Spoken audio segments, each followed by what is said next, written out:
എമ്പുരാന്റെ re-edit ചെയ്ത പതിപ്പിൽ 24 മാറ്റങ്ങളാണ് ഉണ്ടാവുക എന്ന വിവരമാണ് ഇപ്പോൾ പുറത്തുവരുന്നത്. അതിൽ തന്നെ വിവാദമായ നേരത്തെ വലിയ രീതിയിൽ ചർച്ചയായ ഭാഗങ്ങളിൽ മാറ്റം വരുന്നു. പ്രധാന വില്ലന്റെ പേര് ബൽദേവ് എന്നാക്കി മാറ്റുന്നു.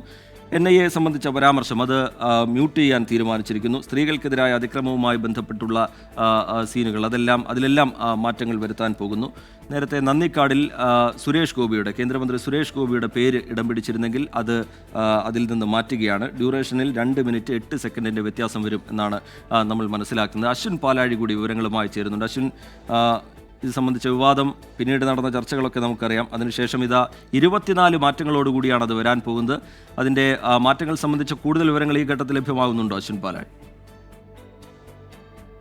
17 സീനുകളിൽ നിന്നായാണ് 24 മാറ്റങ്ങൾ ഈ പുതിയ പതിപ്പിൽ ഉൾപ്പെട്ടിരിക്കുന്നത് എന്നുള്ളതാണ് നമുക്ക് ലഭിക്കുന്ന വിവരം. അതായത് ഏറ്റവും കൂടുതൽ വെട്ടിമാറ്റിയിരിക്കുന്നത് ഈ വില്ലൻ കഥാപാത്രവുമായി ബന്ധപ്പെട്ട പരാമർശങ്ങളും സീനുകളും തന്നെയാണ്. ബൽരാജ് ഇതിലെ വില്ലൻ പല കഥാപാത്രങ്ങളും നടത്തുന്ന ഡയലോഗുകളുണ്ട്. അതാണ് ഏറ്റവും കൂടുതൽ വെട്ടിമാറ്റിയിരിക്കുന്നത്. ഒപ്പം ആ വില്ലൻ്റെ പേര് കൂടി പൂർണ്ണമായി മാറ്റുന്ന ഒരു സാഹചര്യം കൂടി ഉണ്ടായിട്ടുണ്ട്. ഒപ്പം സുരേഷ് ഗോപിയുടെ, നേരത്തെ പറഞ്ഞതുപോലെ സുരേഷ് ഗോപിയുടെ അടക്കം നന്ദി കാർഡുകൾ വെട്ടിമാറ്റിയിട്ടുണ്ട്. എന്തായാലും ഇതിൽ വിവാദമായേക്കാവുന്ന അല്ലെങ്കിൽ ഇതുവരെ വിവാദമായിരിക്കുന്ന പ്രധാനപ്പെട്ട ഭാഗങ്ങളെല്ലാം വെട്ടിമാറ്റി 2 മിനിറ്റും 8 സെക്കൻഡും ചിത്രത്തിൽ നിന്നും ഒഴിവാക്കിയിട്ടുണ്ട് എന്നുള്ളതാണ് നമ്മൾ ഈ സെൻസർ രേഖ വ്യക്തമാക്കുന്നത്.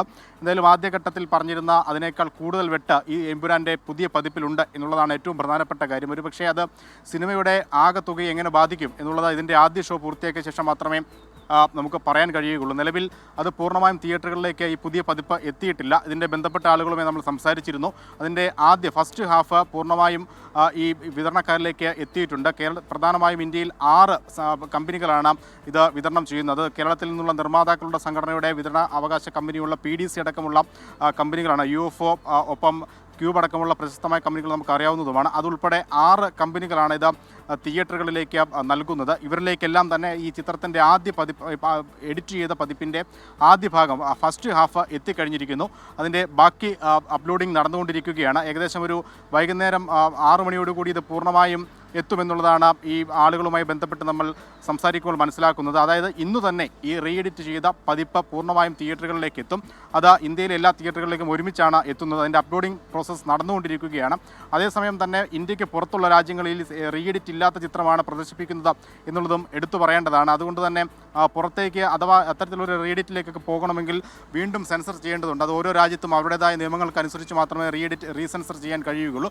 അതുകൊണ്ട് ഈ റീസെൻസർ ചെയ്ത ചിത്രം ഇന്ത്യയിൽ മാത്രമാകും പ്രദർശനത്തിനെത്തുക എന്നുള്ളതാണ് ഏറ്റവും പ്രധാനപ്പെട്ട കാര്യം. മറ്റ് രാജ്യങ്ങളിലെയൊക്കെ നിലവിൽ അത്തരത്തിലുള്ള നടപടികളിലേക്ക് ആലോചനയിലേക്ക് പോലും അണിയറ പ്രവർത്തകർ കടന്നിട്ടുമില്ല. എന്തായാലും ഈ 2 മിനിറ്റ് 8 സെക്കൻഡിൻ്റെ സെൻസറിങ് റീഎഡിറ്റ് ഏതു തരത്തിൽ സിനിമയെ ബാധിക്കും എന്നുള്ളതാണ് ഇനി കാത്തിരുന്ന് കാണേണ്ടത്. റീജിത്ത്.